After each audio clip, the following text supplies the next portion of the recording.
Magandang araw mga kaibigan. Bigyan natin ng reaction opinion itong post ng News5.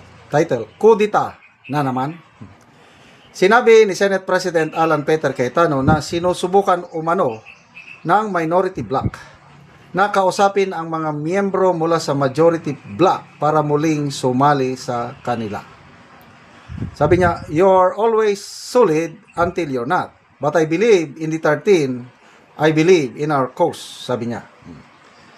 Dagdag pa ni SP Cayetano, medyo busy sila, meaning yung grupo ni Soto at Lacson. Kausapin yung mga miyembro namin na sumali ulit sa kanila. May invitations to talk, may pananakot. Iyan. Tama yung sabi ni Attorney Guanzon kahapon, yung post niya, hindi lang si Bato ang protektahan natin, pati si Senator Escudero, dahil gumagawa sila, meaning sila, yung minority bloc, gumagawa sila ng paraan para mapatalsik ulit si Cayetano as Senate President.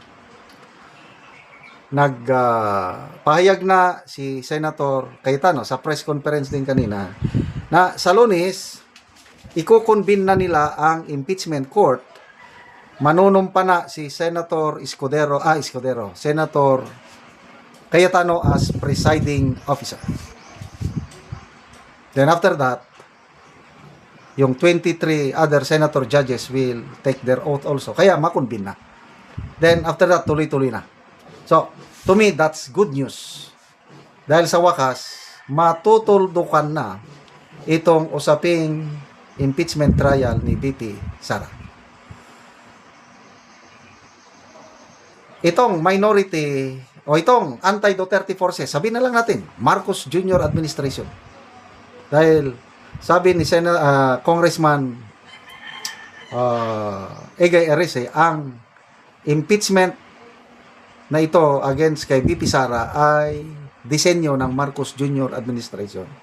Gusto nilang tanggalin itong malakas na kalaban nila sa 2020 dahil takot sila na magpresidente si VP Sara at hahabulin sila sa flood control scam.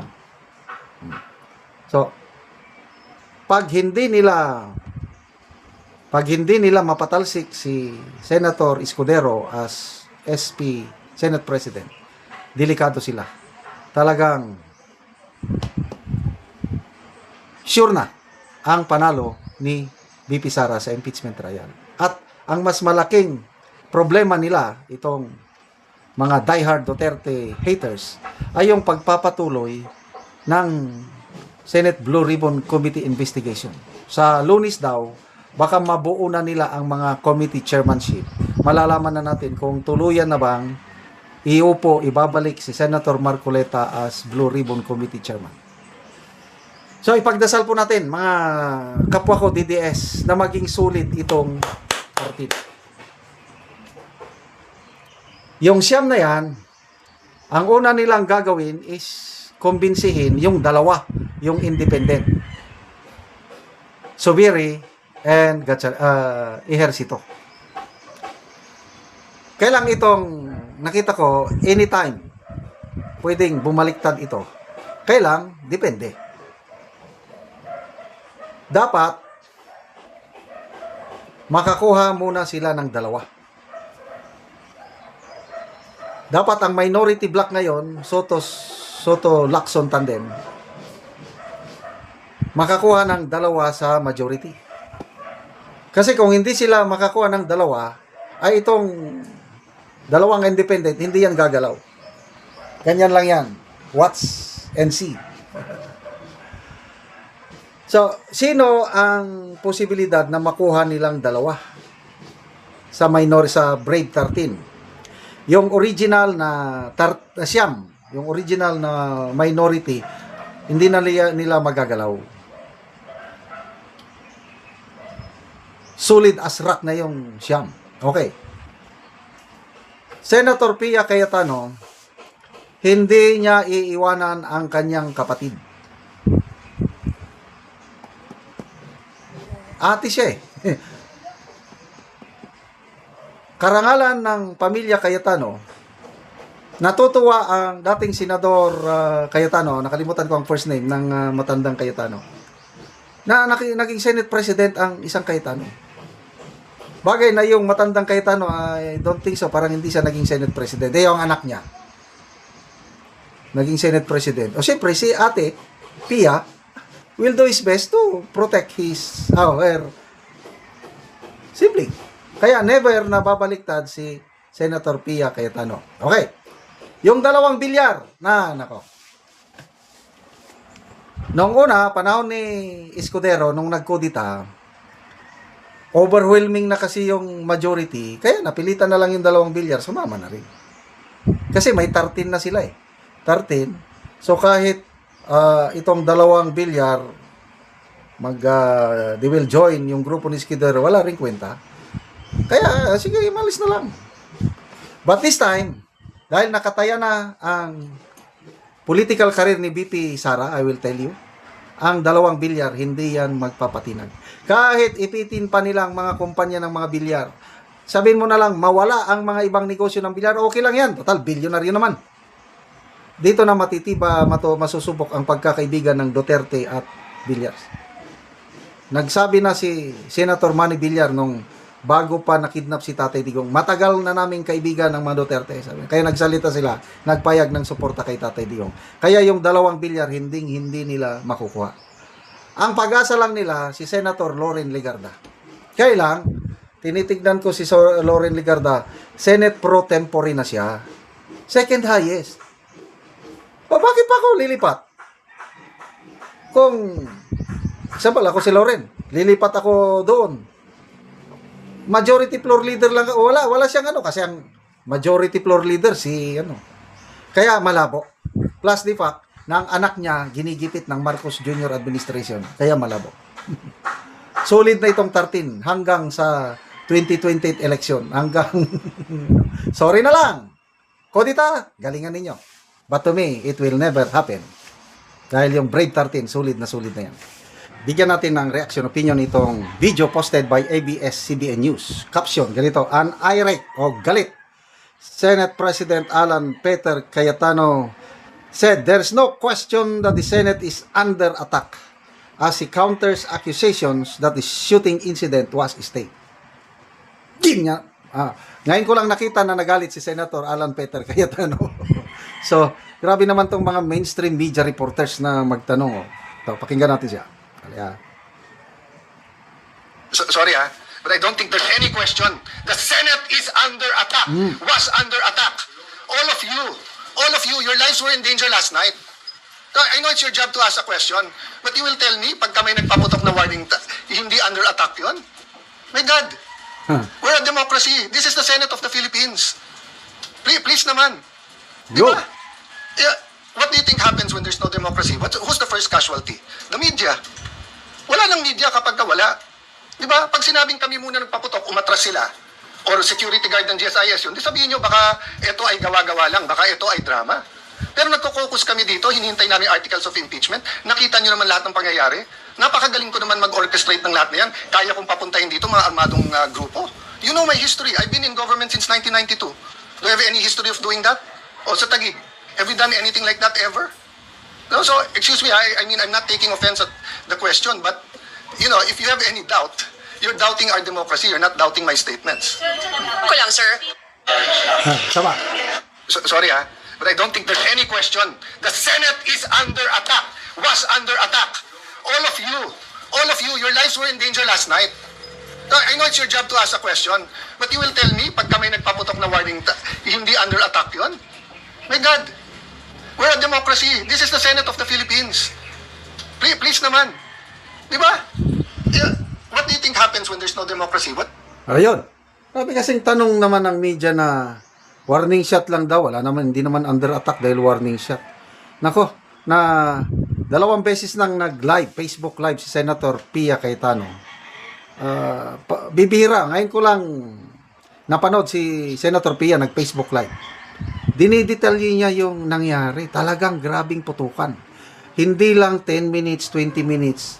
Para umabot daw ng 30 minutes yung putukan na yung pulbura na aamoy niya na. Naamoy nila sa kanyang staff. ganon katindi. So nagmistulang war zone ang Senate kagabi. Tapos, ganyan pa, sasabihin na hindi daw under threat. Kaya, magagalit talaga. Kahit ako, kung ako ang Senate President, yung maganyang tanong. But anyway, trabaho naman ng media yan na makulit. Naranasan ko rin naging spokesperson ng, dito sa Mindanao, lalo na nung panahon ng giyera ng AFP versus MILF noong year 2000.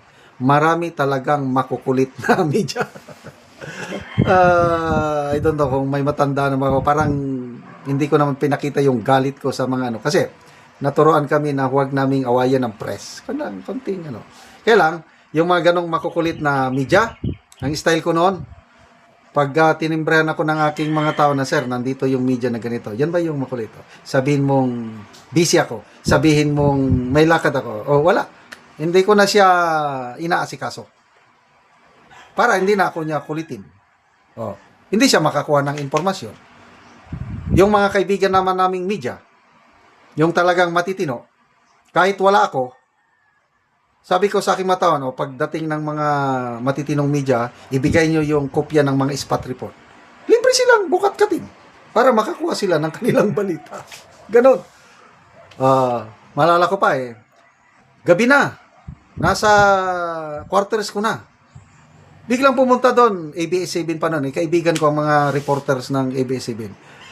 Colonel, sir, please lang, kailangan ka naming ma-interview. Loob na ng quarters ko, mga alas 9 o alas 10 na ng gabi. Pinapasok ko sila dahil kaibigan matitino. Ni-interview nila ako, sabi ko, pwede ba huwag na akong mag-uniforme ng full uniform? Kasi mag-combat boots pa ako. Pwede pa pantaas na lang. Huwag nyo lang kunin, naka-short pan ako, naka-chinelas. Nasa loob ng bahay, okay sir, okay. Ganon. Mahirap talagang mag-deal sa mga media. Yeah, may mga makukulit. Nakatikim kayo ng first time naranasan, nakita ko na ginanon sila ni Supalpal. But anyway, mga pronouncement niya kanina, kinumpirma niya na gumagalaw ang minority. Yung grupo ni Soto Locson, kinakausap yung nasa majority na bumaliktad para maagaw nila ang liderato sa Soto, ng Senado. Kinumpirma din niya na wala na talaga si Senator Bato, nakatakas na. Binasa niya yung message message ng asawa ni Senator Bato na humihingi ng sorry sa pang-aabala ni Senator Bato sa kanila. Abala nga naman. Abala na nakabuti sa nakakarami. Kasi kung hindi dumating si Bato doon, hindi siya nakaboto, hindi nakaupo si SP Cayetano. Nang dahil sa boto ni Bato, yan sigurado nang panalo si BP Sara sa impeachment trial. Nang dahil sa boto ni Bato, yun na, masisimulan ulit. Magpapatuloy na ang Blue Ribbon investigation sa mga flood control anomalies. Kaya to me, pasalamat ako kay Senator Bato. May mga nagagalit kay Bato ngayon. Kung ano-anong sinasabi. Basta ako, I stand with Bato. Nagpapasalamat ako sa mga classmates ni Bato sa PMA Class 1986. Nagperma sila ng manifesto, I think 78 have signed already. Expressing their strong support to their mista. We stand firm with Bato. Ako rin, I stand firm with Bato. So, bigyan natin ng reaction, opinion itong post ng Philippine Star. Bato confirm no longer in Senate. Breaking. In a second and ongoing press briefing this afternoon, Senate President Alan Peter Cayetano confirms that Senator Bato de la Rosa is no longer in the Senate building. Reads message from de la Rosa's wife saying sorry for the bother yung naabala Ronald has caused in his escape. Tumakas. Wala talaga itong si Bato. Sobrang bida. Noong Lunes, biglang pumasok. Nakipagkabulan. And then, bumoto. Nagkaroon ng kudita. And then, nagkaputukan. Ngayon, tumakas. What's happening? Ano ba? Tumatawa siya. Ay, nako. Ano ba? What's happening? So, lalong nagiging, I don't know kung katawa-tawa ang nangyayari sa ating gobyerno ngayon. Ongoing pa yung investigasyon ng putukan. Sino kaya ang may pakana nun? Ang sinasabi kasi ng taga-majority, parang alam ng minority na magkakaroon ng putukan. Kasi bago yung putukan is, nagsialisan na daw yung minority. Para hindi madamay sa putukan. So, ang lumalabas, ang naiwan lang sa Senate building bago magputukan is yung majority block. Kasi nga, hinihintay nila yung pagdating ng articles of impeachment. So, hindi pa natatapos ang kontrobersyang ito, yung putukan, another controversy arises. Ito na yung nagsimula ng Lunes, umaatikabong o mainit na mga turn of events sa Senado. Ngayon lang ito nangyari. Rin mo yan, yung aarestuhin ng NBI agents ang isang sitting senator, tapos nakipaghabulan, hindi na kaya. Ngayon lang yan nangyari. So ano kaya? Kasi konfirmado na eh.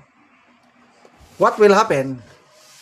Unahin natin dito sa sa government. Sigurado may galit na galit dyan eh.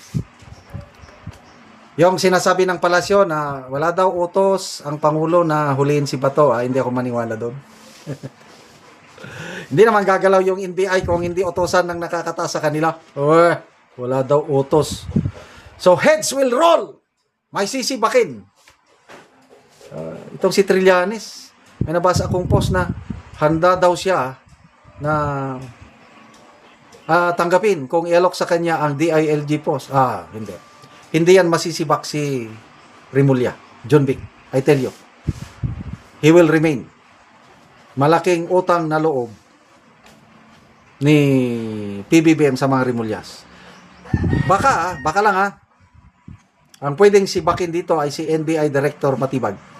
Kasi may nakita akong sulat ni Senator Amy, although walang masyadong kwenta ito. For optics na lang yan. Sumulat si Senator Amy sa Pangulo na kung pwede sibakin si Matibag. Kasi kung ako ang Pangulo, senaryo lang ito. Ako yung Pangulo. Gustong-gusto kong maaladigong si Bato. Ang inatasan ko, Alatore, si Matibag. Ngayon, total failure. Ay, sisibakin ko si Matibag. Yan ang nakikita ko ngayon na next scenario. Masisibak. Kung may political will. Paano kung mayroong mas malakas na puwersa na bumaback up kay Matibag? Wala rin. Dito naman sa Senado, sino ang may masisibak? Siguro, baka ang Sergeant at Arms. Kauupo pa lang niya eh. Baka, kasi ang nag-recommend dito sa Sergeant at Arms, si Major General Aplasca, ang nag-recommend sa kanya si Senator Bato.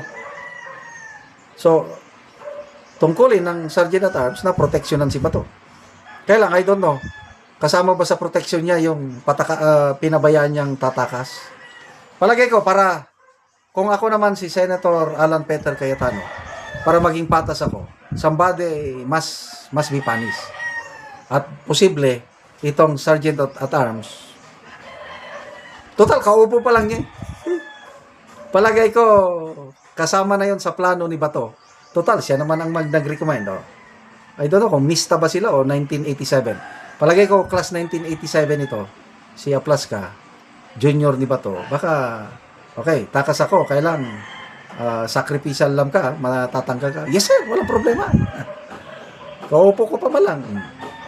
So, masisibak si Aplasca, yung Sergeant of Arms, dahil sa nangyaring ito. Para may... So, ganyan na po. So, ano na ngayon? Wala na. Goodbye, ICC. Hahabuli. Yan, magkakaroon ngayon ng manhunt operation laban kay Bato. Saan na ngayon si Bato? Most likely, nandito na siya sa Mindanao. Saan sa Mindanao? Anywhere in Mindanao. Pwede sa Davao. Pwede sa Muslim areas, I tell you. Malaki ang suporta ng kapatiran nating Muslim sa mga Duterte, siyempre, nandyan din si Bato. Pag itinago ng MNLF, MILF si Bato sa kanilang goodbye. Lalabas na lang si Bato pag botohan ulit ang impeachment trial ni BP Sara.